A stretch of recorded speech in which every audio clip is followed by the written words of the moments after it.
हम Fermi theory of beta decay study कर रहे थे, तो उसी टॉपिक को आप आगे बढ़ाएंगे। तो पिछले लेक्चर में हमने देखा था कि थ्योरी को ड्राइव करने से पहले फर्मी ने कुछ अजम्पशंस लिए थे, तो लास्ट वीडियो में हमने वो अजम्पशंस बताए थे, ठीक है ना। तो जो बीटा डिके का प्रोसेस होता है वो 3 तरह से हो सकता है। कौन कौन से तरीके हैं वो, कौन कौन से प्रोसेस हैं वो?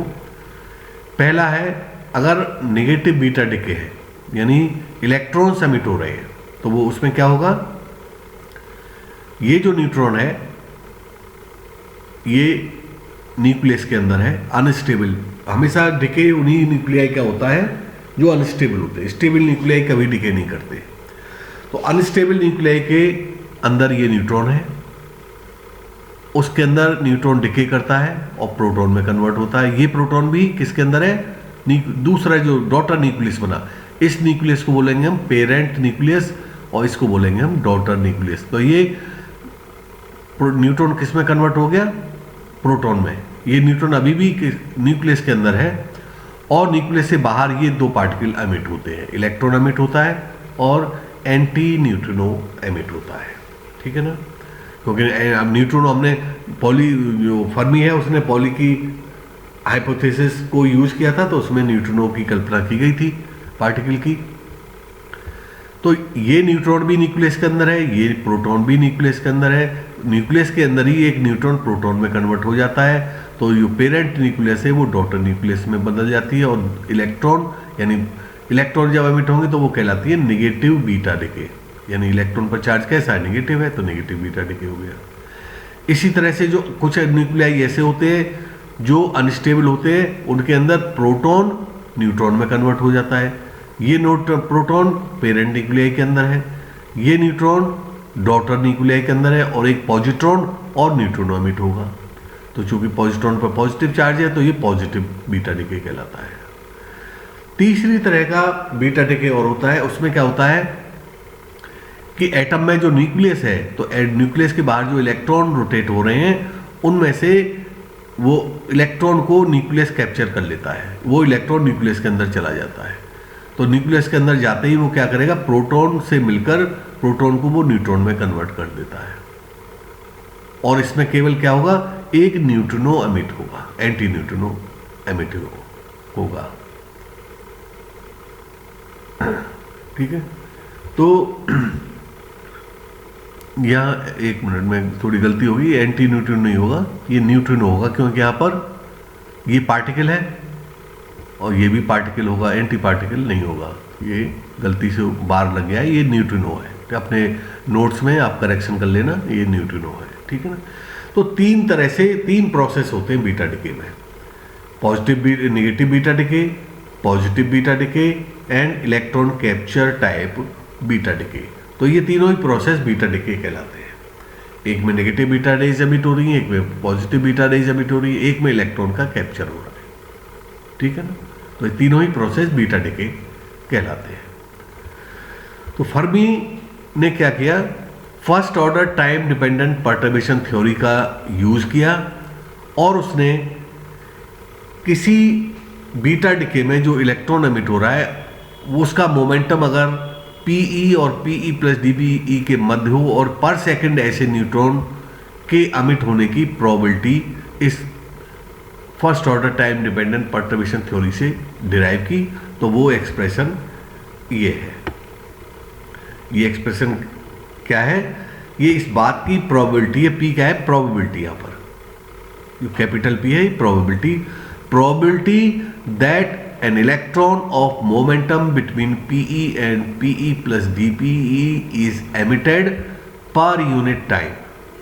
और ये क्या कहलाता है, ये डिके कांस्टेंट लैम्डा। आपने 12th में रेडियो एक्टिविटी पढ़ी होगी, तो डिसइंटीग्रेशन कांस्टेंट या डिके कांस्टेंट बोलते हैं इसको। अगर इसको हम इंटीग्रेट कर दें for whole range of momentum तो ये टोटल डिके कांस्टेंट हमें मिल जाएगा, ठीक है ना।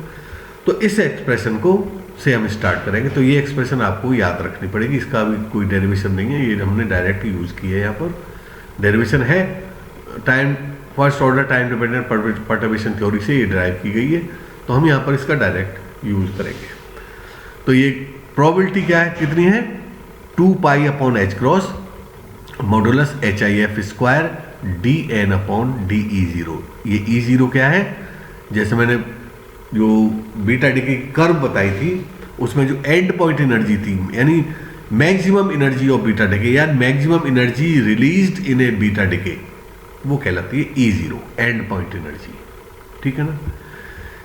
अच्छा, कोई भी प्रोसेस हो, अगर न्यूक्लियस स्टेबल है तो वो डिके करेगा ही नहीं।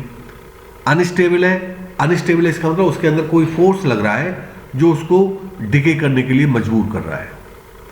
तो जब भी कोई फोर्स लगता है तो कोई ना कोई पोटेंशियल भी होगा। तो जिस पोटेंशियल की वजह से ये बीटा डिके हो रहा है वो ये पोटेंशियल है HIF।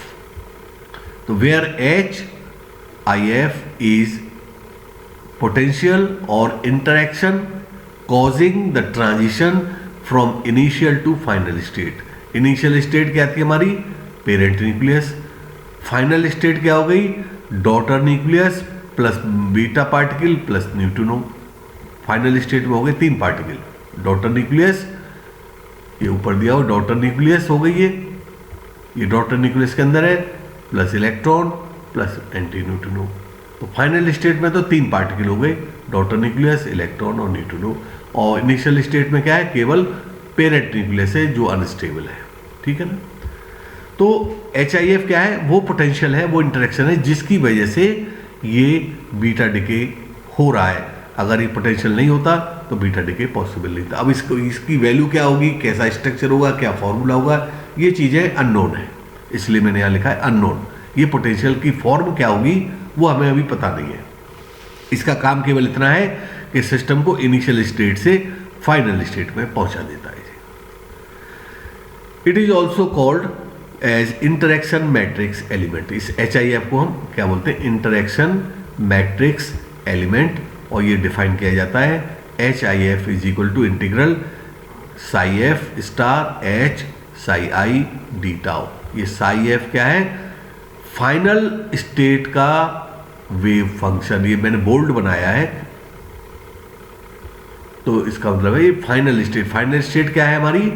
Daughter nucleus plus electron plus neutrino, वो मिलके फाइनल स्टेट बनती है। और ये psi I इनिशियल स्टेट का, यानी जो हमारा पेरेंट न्यूक्लियाई था उसका वेव फंक्शन है। और H हैमिल्टोनियन ऑपरेटर का वो पार्ट है जो बीटा डिके प्रोसेस को कर रहा है। ठीक है ना? तो जो इंटरेक्शन मैट्रिक्स एलिमेंट है HIF, उसको हम इस फॉर्मूले से डिफाइन करेंगे, where psi I and psi f are the wave functions of the initial and final states respectively. H is the part of the total Hamiltonian operator responsible for the transition. Transition क्या हो रहा है? Beta decay. Transition में क्या हो रहा है? Beta decay हो रहा है। तो बीटा डिके के लिए जो रेस्पॉन्सिबल हैमिल्टोनियन है वो H है ये। ठीक है? यहाँ पर जो DN ओवर DE0 कह रहा है, अब जो जब न्यूक्लियस का डिके होगा तो फाइनल स्टेट में कितनी एनर्जी स्टेट्स बनेंगी, कितनी स्टेट्स होंगी, तो per unit energy, total energy कितनी स्टेट्स हो रही हैं वो संख्या है DN ओवर DE0। और डी टाउ वॉल्यूम एलिमेंट कहलाता है। D tau is the volume element and DN upon DE0 is the number of quantum mechanical states in the final system. Final system में, क्योंकि फाइनल सिस्टम में electron की जो energy है, beta decay की energy है, वो कुछ भी हो सकती है। इलेक्ट्रॉन और न्यूट्रॉन कुछ भी एनर्जी शेयर कर सकते हैं। तो जितनी तरह से एनर्जी शेयर कर सकते हैं वो अलग अलग एनर्जी स्टेट्स बना देंगे। तो number of energy states of the final system per unit interval of total energy E0। ठीक है ना?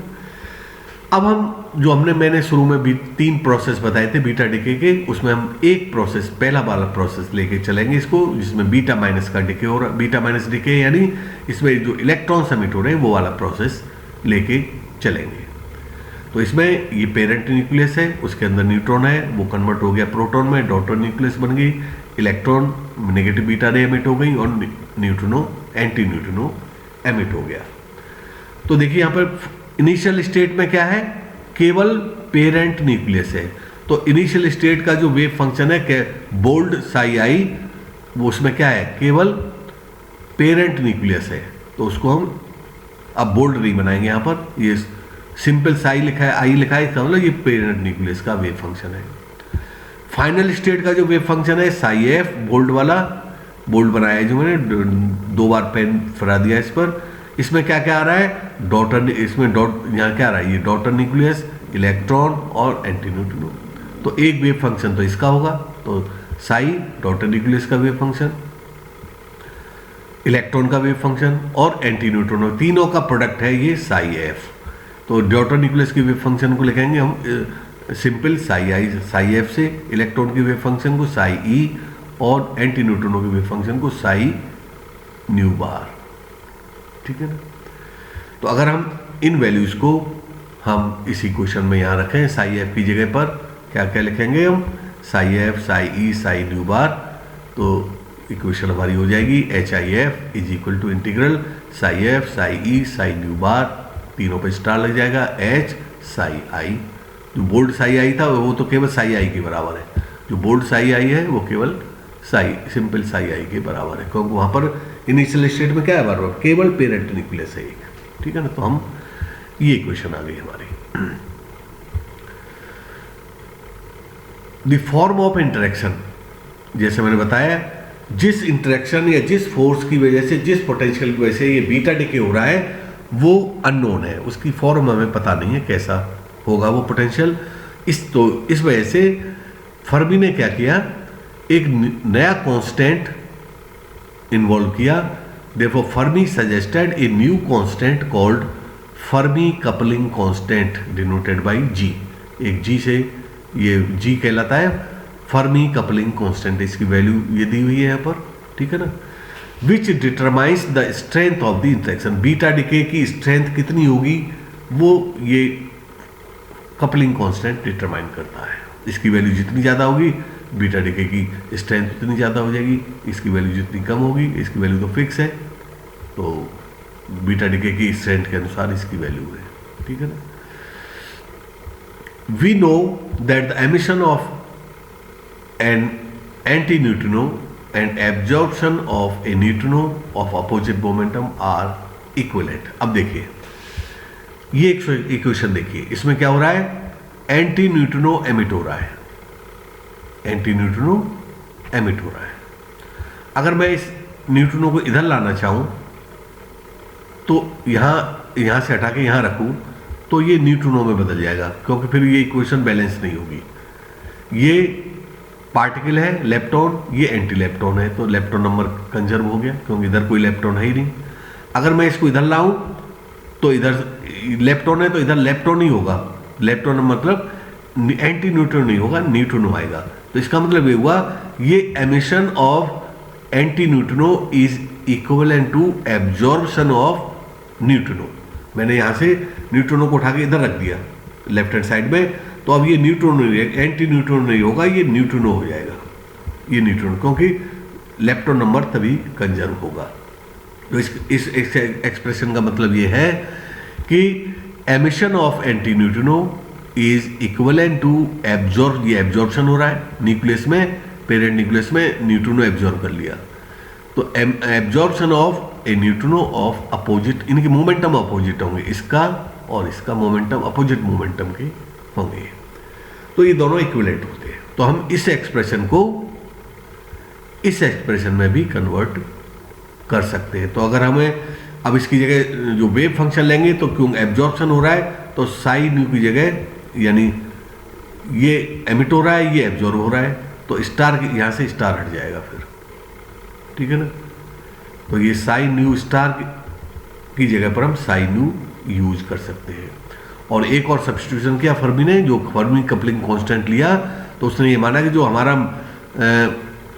इंटरेक्शन हैमिल्टोनियन इंटरेक्शन ऑपरेटर है H, वो उसकी वैल्यू है GM, H is equal to GM। G तो यहाँ पर वही फर्मी कपलिंग कांस्टेंट है, और M क्या है, M is a dimensionless matrix element. ये सब्स्टिट्यूशन हम इस इक्वेशन में यहाँ करेंगे, ऊपर वाली इक्वेशन में इसमें। तो यहाँ पे क्या किया, H की जगह पर तो हम लिखेंगे जी एम, और new Sai star new anti neutron की जगह पे क्या लिख देंगे हम, साई न्यू। ये जो ये सब्स्टिट्यूशन है साई न्यू। तो जैसे ये इक्वेशन क्या बन जाएगी, जी तो कोफिशिएंट है तो जी तो बाहर ले लिया हमने, यहाँ साई न्यू आ गया, ये एच की जगह पर आ गया जी एम, तो जी बाहर हो गया, जी बाहर लिख लिया हमने। ठीक है ना। तो बाकी का टॉपिक हम नेक्स्ट लेक्चर में डिस्कस करेंगे।